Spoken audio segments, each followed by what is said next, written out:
நீ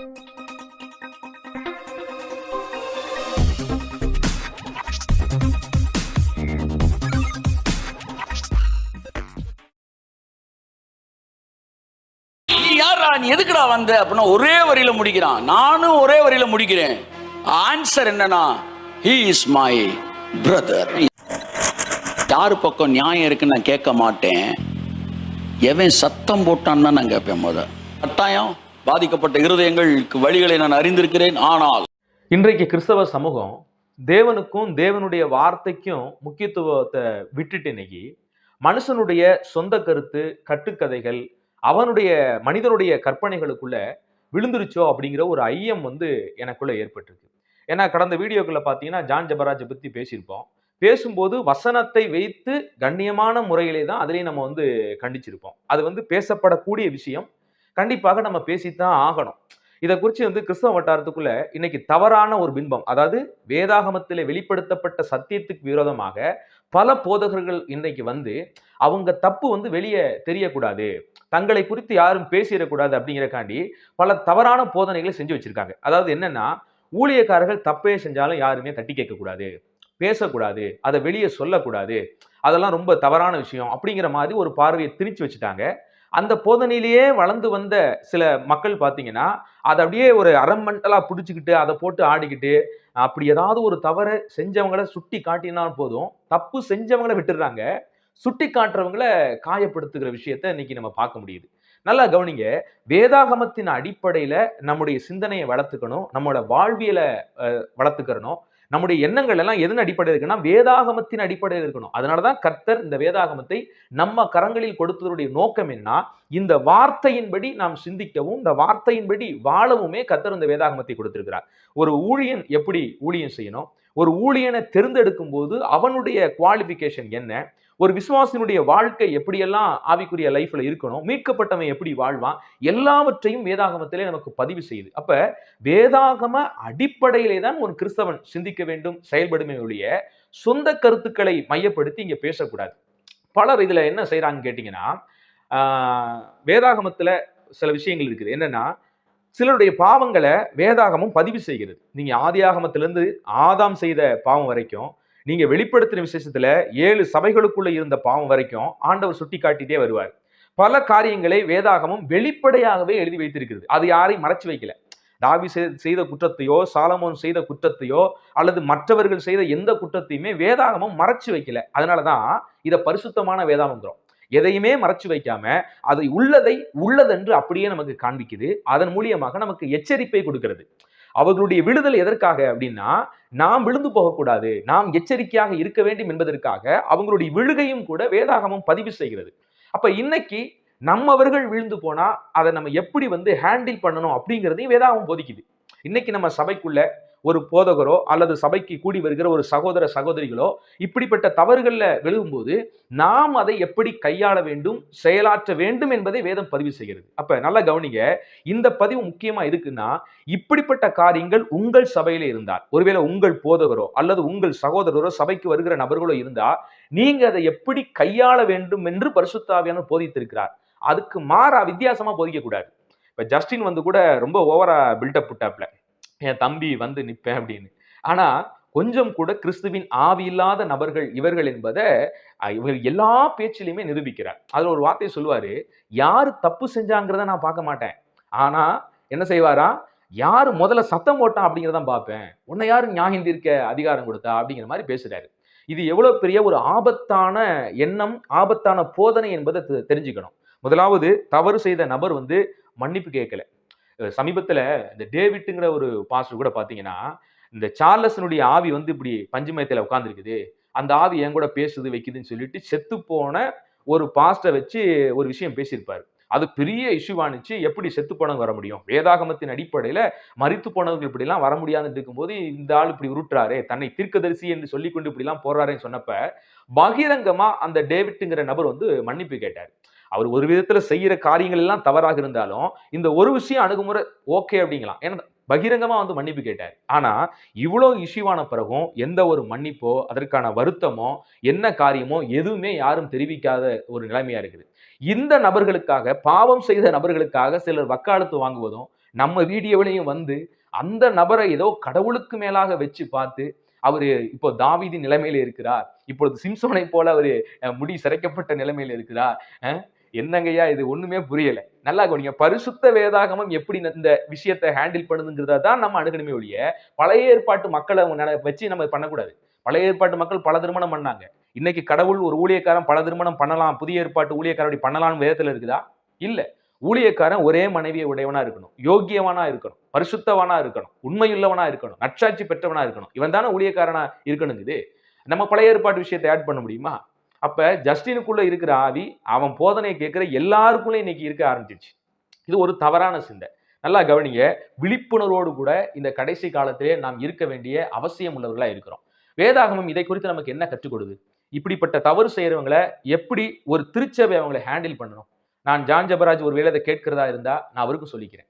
தயவு செய்து கர்த்தரால் மன்னிக்கப்பட முடியாத ஒரு பாவம் எல்லாம் கிடையாது. கர்த்தர் நிச்சயமா மன்னிப்பார். நீங்க மனம் திரும்பி இதுவரைக்கும் செய்த உபதேசங்கள் வேதாகமத்துக்கு விரோதமாக செழிப்பு உபதேசத்தை பேசி, மிகைப்படுத்தப்பட்ட கிருபையை பேசி, ஜனங்களை வஞ்சித்து, அதன் மூலியமாக நீங்கள் சம்பாதித்து, எதிரையோ காரியங்களை இன்னைக்கு வேதாகமத்துக்கு புறம்பா செய்து, பல பாடல்கள் சினிமாத்தனமாகவே பாடி இதெல்லாம் செஞ்சிருக்கிறீங்க.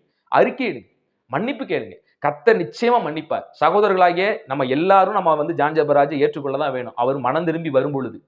சோ அந்த மனம் திரும்புதல் அவருக்குள்ள காணப்படணும். தான் செய்த தவறுகள், தன் தவறான போதனைகள் எல்லாம் ஆண்டவர்கிட்ட அறிக்கையிட்டு சரியா வரும் பொழுது நிச்சயமாக ஏற்றுக்கொள்வோம். அவர் குடும்பமா, சந்தோஷமா, இனியாவது கர்த்தருக்கு ஒரு நல்ல சாட்சியாக, மகிமையாக வாழ வேண்டும் என்பதுதான் எங்களுடைய. நாம் திருச்சபையா எப்படி இதை கையாளணும்? இதை குறித்து வேதாகம் நமக்கு என்ன சொல்லுது? ஒரு வசனத்தை வாசிக்கிறேன், கவனிங்க. 1 கொரிந்தியர் புத்தகம் 6ஆம் அதிகாரத்துல 15வது வசனம். உங்கள் சரீரங்கள் கிறிஸ்துவின் அவயவங்கள் என்று அறியீர்களா? அப்படி இருக்க நாம் கிறிஸ்துவின் அவயவங்களை வேசிவியின் அவயவங்களாக்கலாமா? அப்படி செய்யலாகாதே. வேசியோடு இறைந்திருக்கிறவன் அவரோடு ஒரே சரீரமா இருக்கிறார் என்று அறியீர்களா? இருவரும் ஒரே மாம்சமா இருப்பார்கள் என்று சொல்லி இருக்கிறதே. அப்படியே கர்த்தரோடு இசைந்திருக்கிறவரும் அவருடனே ஒரே ஆவியா இருக்கிறான். வேசித்தனத்துக்கு விலகியோடுங்கள். மனுஷன் செய்கிற எந்த பாவமும் சரீரத்துக்கு புறம்பாய் இருக்கும். வேசித்தனம் செய்கிறவனோ தன் சரீரத்துக்கு விரோதமாய் பாவம் செய்கிறான். அப்ப வேதாகமம் வேசித்தன விஷயத்தை குறித்து மிகவும் கடுமையாக எச்சரிக்கிறது. உங்கள் சரீரங்களை நீங்கள் பரிசுத்தமாக காத்து கொள்ள வேண்டும் என்றுதான் வேதம் சொல்லுது. இதை குறித்து நிறைய பேர் அசால்ட்டா இருக்கிறது நியாயம் இல்லை. நிறைய பேர் இன்னைக்கு என்ன நினைக்கிறாங்கன்னா, சபைக்குள்ள ஒரு தவறு யாராவது செஞ்சுட்டா அதை மூடி மறைச்சிடணும்னு நினைக்கிறாங்க. அதை வெளியே சொல்றது வெக்கக்கேடு, நம்மளை நாமளே அசிங்கப்படுத்திக்கிற மாதிரி, நம்ம மூஞ்சிலே நம்ம காரி துப்பி அப்படியெல்லாம் நீங்க யோசிக்க அவசியமே இல்லை. வேதாகமத்துல எத்தனையோ பேர் இப்படி விபச்சாரத்தில் இருக்கும்போது வெளிப்படையாக தான் வேதம் பதிவு செய்யுது. எல்லாரும் இதை வாசிக்கிறாங்க. இன்னைக்கு மாற்று மதத்துக்காரங்களும் இந்த வேதத்தை எடுத்து வாசிக்கும் போது இன்னார் இந்த தப்பு செஞ்சாங்கன்னு எழுதப்பட்டிருக்குது. இதனால வேதாகமம் எங்கும் பால்பட்டு போறதில்ல, தெய்வம் எங்கும் பால்பட்டு போறதில்ல, மார்க்கம் எங்கும் பால்பட்டு போறதில்லை. சோ அவங்களுக்கு வரக்கூடிய தண்டனையும், அவர்கள் மனம் திரும்பினார்களா, மனம் திரும்பலையா, மனம் திரும்பாத பட்சத்துல தெய்வம் எப்படியெல்லாம் அவர்களுக்கு நியாய தீர்ப்பை கொடுத்தாரு, அப்படி மனம் திரும்பி அந்த பாவத்துக்கு வருத்தப்பட்டு அழுத போது எப்படி கிருபையாய் தேவன் அவர்களை மன்னிக்கிறார், இது எல்லாமே எழுதியிருக்குது. சோ இது முழுசா நம்ம பார்க்கும்போது எந்த ஒரு மனுஷனும் அப்படிப்பட்ட தவறை நம்ம சுட்டி காட்டும் போது தவறாக எண்ண மாட்டான். அதனால தயவு செய்து இந்த ஒரு எண்ணத்துக்குள்ள வாங்க. ஏதோ மூடி மறைச்சிடணும் எல்லாத்தையும். எப்பவுமே எதையும் மூடி மறைக்கிறது தேவனுக்கு பிரியம் இல்லை. அதை அறிக்கை செய்து விட்டு விடுகிறது தான் தேவனுக்கு பிரியம். சோ தொடர்ச்சியாக இங்கே பவுல் சொல்லும்போது உங்கள் சரீரத்தினாலும் ஆவியினாலும் தேவனை நம்ம மகிமைப்படுத்த பிறந்தவர்கள் என்பதை புரிஞ்சுக்கங்க.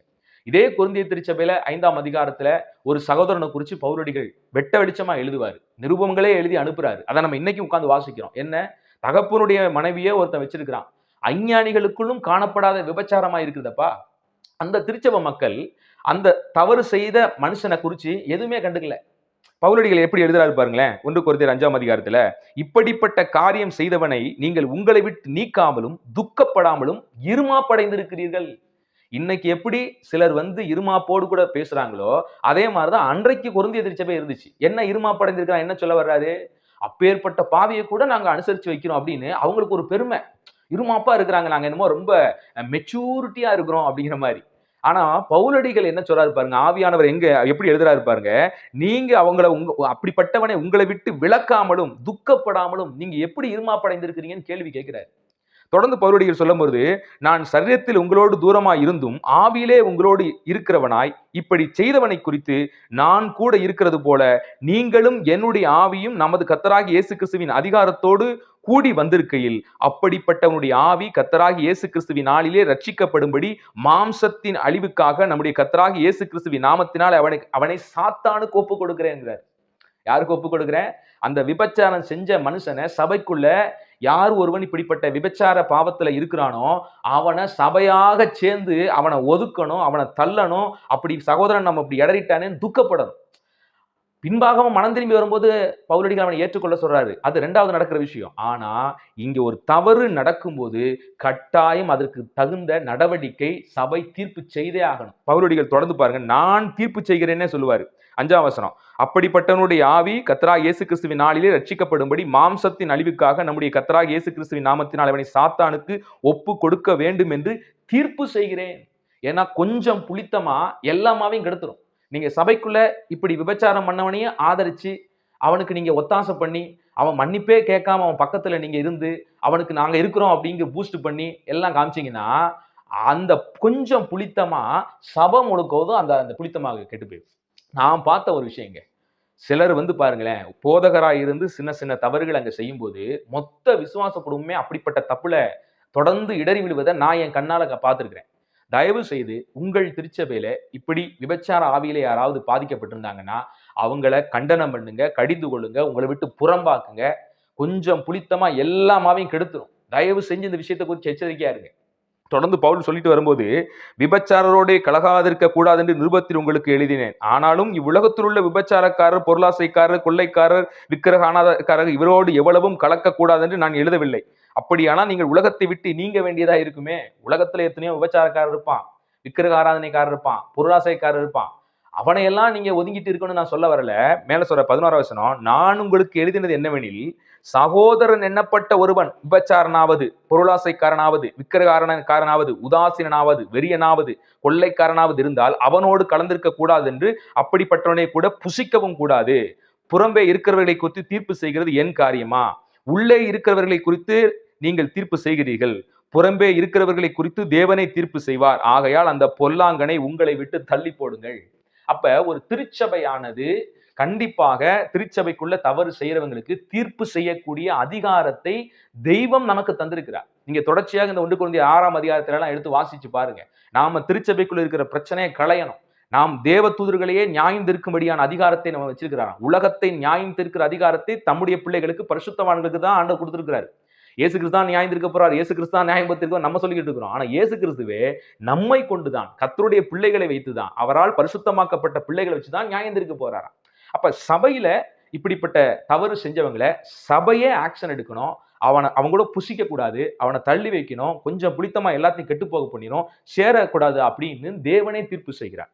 அந்த மனுஷன் ஒருவேளை மனம் கசந்து, எப்படி சிம்சோனை பார்க்குறோம்ல, கடைசி நேரத்தில் அவன் தப்பையெல்லாம் உணர்ந்து கண்ணீர் வெடிச்சு இந்த ஒரு விசை இறங்கும் ஆண்டவரேன்னு மன்னிப்பு கேட்கிறான். உண்மையான மனம் திரும்புதல் அங்கே வருது. உண்மையான கண்ணீர், உண்மையான மனம் கசந்த சூழ்நிலை அது வரும் பொழுது கர்த்தர் கிருபையா இறங்குகிறார். அப்படி நாமும் இறங்கணும். உண்மையான மனம் திரும்புதலோடு வரும் பொழுது கட்டாயம் நாம் இறங்கணும். இதுதான் வேதாகமம் நமக்கு தெளிவாக போதிக்குது ஒழிய, மன்னிப்பு கேட்காம இருமாப்புக்குள்ள இருக்கிற மனுஷனுக்கு நாம் துணையாக நிற்கும் பொழுது அவனுடைய துர்போதனைக்கும் துர்ச்செய்கைக்கும் நாமும் பங்காளியா இருக்கிறோம்னு அர்த்தம். அந்த கொஞ்சம் புளித்தமா எல்லாத்தையும் கொஞ்சம் கொஞ்சமா கெடுத்துரும். சுத்தி இருக்கவங்க பூரா அதே ஆவியில தாக்கப்படுவான். இவனும் விபச்சாரம் செய்ய ஆரம்பிப்பான். இப்ப நம்ம வீடியோக்குள்ள நிறைய பேர் அவனுக்கு ஆதரவா தெரிச்சவங்கன்னா கண்டிப்பா சொல்றேன், அவங்க அந்த ஆவியினால பீடிக்கப்பட்டனாலதான் அவனுக்கு ஒத்தாசையா இருக்கிறாங்க. இல்லைன்னா அவ்வளவு சீக்கிரம் ஆக முடியாது. வேதாகமம் அவ்வளவு தெளிவா சொல்லுதேங்க. நம்முடைய சரீரம் சும்மாவா? நம்முடைய சரீரம் தேவனுடைய ஆலயமா இருக்கிறது என்று ஒருவன் தேவனுடைய ஆலயத்தை கெடுத்தால் கர்த்தர் அவனை கெடுத்து போடுவார் என்று வசனம் சொல்லுது. அப்ப இந்த தேவனுடைய ஆலயத்தை அது எதை குறித்து சொல்லுது? விபச்சாரத்துக்கு தான் சொல்லுது. இதை செய்யக்கூடாதுன்னு. முதலாவது அவங்க மனைவியை யோசிச்சு பாருங்க, சபையாரை யோசிச்சு பாருங்க, என்ன சூழ்நிலை இருப்பாங்க, அவருடைய வலி என்ன, வேதனை என்ன, அவரால் பாதிக்கப்பட்ட மனிதர்கள் கொஞ்சம் யோசிச்சு பாருங்க. இதெல்லாம் யோசிக்காம எனக்கு ஒரு மனுஷனை பிடிக்கும் அப்படிங்கிறக்காண்டி கண்மூடித்தனமாக அவரை ஆதரிப்பதும் அவர் செய்த தப்புக்கு துணையாக நிற்பதுங்கிறது அது ஒரு கிறிஸ்தவ மாண்பு அல்ல, அது தெய்வத்தினுடைய பண்பு அல்ல. ஆண்டவர் இயேசு கிறிஸ்துவுக்குள்ள இருக்கிற சிந்தையே உங்களிலும் இருக்க கிடவுதுங்கிறார். கிறிஸ்து மன்னிக்கிறவரா தான் இருக்கிறாரு. அதே சமயத்துல தவறு செய்யும் போது கண்டிக்கிறவரா இருக்கிறாரு, கண்டனம் பண்ணுகிறவரா இருக்கிறாரு. திருச்சபையை கண்டிக்க சொல்லியும் ஆவியானவர் நமக்கு எழுதியும் கொடுத்திருக்கிறார். அப்ப எதை எப்படி கையாளணும், எந்த பிரச்சனையை எப்படி ஃபேஸ் பண்ணணும்னு முதலாவது நமக்கு தெரிஞ்சிருக்கணும். கண்ணாப்பினான்னு சிலர்லாம் வந்து யூடியூப்ல என்ன செய்வாங்க, ஏதோ ஒண்ணு கிடைச்சிருச்சுடா அப்படின்ட்டு அடிப்பாங்க. தலையும் தெரியாம வாழும் தெரியாம. அப்படி நம்ம இருக்க வேத வார்த்தையின்படி சில விஷயங்களை நாம் தீர்ப்பு செய்வதோ பேசுவதோ, அதை குறித்து நாம் காரியங்களை நாம் சொல்லி அவர்களை திருத்த முயற்சிப்பதோ அவசியமானது ஒன்றாயிருக்கிறது. அதனால கர்த்தருடைய பிள்ளைகள் புரிந்து கொள்ளுங்க. உங்க திருச்சபையிலையும் இப்படிப்பட்டவங்க இருந்துச்சுன்னா கர்த்தருடைய வார்த்தையின்படி அதை நீங்க சரியா கையாண்டு அந்த பிரச்சனையை, அந்த விஷச்செடியை களைந்து உங்கள் திருச்சபையை பரிசுத்தப்படுத்த முயற்சி பண்ணுங்க. ஏன்னா அந்த கடைசி நாட்கள்ல ரொம்பவே கஷ்டமா இருக்கு. சிலர்லாம் இதெல்லாம் பேசாதீங்க, வைக்காதீங்க, அப்படி ஆயிரும் இப்படி ஆயிருங்கிறாங்க. இப்படி பேசாம விட்டதுனாலதான் இப்படிப்பட்டவங்க கூடிக்கிட்டே வர்றாங்க, நாளுக்கு நாள் பெருகிக்கிட்டே வர்றாங்க. ஒவ்வொரு நாளும் நம்ம பேப்பர் எடுத்து பார்க்கும்போது அங்க ஒரு பாஸ்ட் இப்படி பண்ணிட்டாரு, இங்க ஒரு பாஸ்ட் இப்படி பண்ணிட்டாரு அப்படின்னு பேப்பர்ல கொட்டை எழுத்துல போடுறான். அதெல்லாம் அவங்களுக்கு அசிங்கமா தெரியல. ஒரு தேவனுடைய பிள்ளை வைத்து கடவுள் கண்டிக்கும் போது, வேத வசனத்தை வைத்து சுட்டி காட்டும் போது பொத்துக்கிட்டு வந்துருது. இப்ப பேப்பர்ல போட்டிருக்காங்களே, அங்க போய் சண்டை பிடிக்க வேண்டியதானே? நன்றாக கவனிங்கள். தவறுகளை தான் நாம் அழிக்க வேண்டுமே ஒழிய, தவறு செய்யக்கூடாது என்பதை தான் வலியுறுத்த வேண்டுமே ஒழிய, தவறுகளை சுட்டி காட்டவர்களை எப்படியாவது அவங்க திருந்தணும் அப்படிங்கிற ரீதியில வைக்கிறவங்களை என்னைக்கும் சாடுவதை நிறுத்திக் கொள்ளுங்கள். அது தேவனுடைய ஒரு சுவாபம் இல்லை. அன்றைக்கு தீர்க்கதரிசிகள் பூரா இப்படிதான் இஸ்ரவேல் செஞ்ச தப்பையெல்லாம் சுட்டி காட்டினாங்க. யோவான் சாணன் அன்னைக்கு இருந்த ஏரோது ராஜா செஞ்ச விபச்சாரத்தை சுட்டி காட்டினாரு. நீ உன் சகோதரனுடைய மனைவியை வைத்துக் கொள்வது தவறுன்னு சுட்டி காட்டினாரு. அங்க போய் யோவான் சாணனை நீங்க எல்லாம் திட்டுவீங்களா? அன்பானவர்களே, வேத அடிப்படையில் சிந்திச்சு பாருங்க. ஒவ்வொரு சிந்தனையும் நாம் சிந்திக்கிறது, நாம் யோசிப்பதெல்லாம் சரியா? உங்கள் போதகர்கள் ஏதாவது மண்டையை கழுவி வச்சிருப்பாங்க. அவங்க இன்னைக்கு அவங்க கொடுக்குற வாக்குத்தத்தங்கள் வேத அடிப்படையில் இல்ல, தசமபாகங்கள் வேத அடிப்படையில், உண்மையான அந்நிய பாஷை அவர்கள் உங்களுக்கு போதனை செய்வதில்லை. உண்மையான கர்த்தருடைய நாமத்தினால் வருகிற, அவருடைய ரத்தத்தினால் வருகிற விசுவாசத்தினால் அவருடைய விடுதலை குறித்து சரியாக அவர் போதிக்கிறது இல்லை. எவ்வளவையோ காரியத்தை இன்னைக்கு சரியாக உங்களுக்கு போதிக்காம உங்களை ஒரு விதமான எப்படி உலக மக்கள் ஒரு பக்தியில இருக்காங்களோ அந்த மாதிரி ஒரு பக்திக்குள்ள வச்சு உங்க மூலியமா ஒரு லாபத்தை பார்த்துக்கிட்டு இருக்கிறாங்க.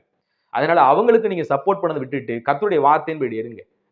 இன்னைக்கு இப்படிலாம் தட்டி நம்ம பேசாதனாலதான், தவறுகளை கண்டிக்காதனாலதான் கிறிஸ்தவ சமூகமே கெட்டுக்கொண்டு வருகிறது. யாரு பார்த்தாலும் இன்னைக்கு ஒரு காலத்துல மிஷனரி இருந்த காலத்துல எல்லாம் கிறிஸ்தவங்க மேல ஒரு மதிப்பு இருந்துச்சு. வேதக்காரங்களப்பா இவங்க ரொம்ப உண்மையா இருப்பாங்க, ரொம்ப பரிசுத்தமா இருப்பாங்க, ஒரு பேர் இருந்துச்சு. இன்னைக்கு எடுத்து பாருங்களேன், அப்படியே குறைஞ்சு வந்துருச்சு. இன்னைக்கு கிறிஸ்தவங்கனாலே மதிப்பு இல்லை, கிறிஸ்தவங்கனாலே வீடு கொடுக்க மறுக்கிறாங்க, கிறிஸ்தவங்கனாலே இன்னைக்கு வந்து நம்ம பேர் கெட்டு நாரி போய் கிடக்குது. ஏன்?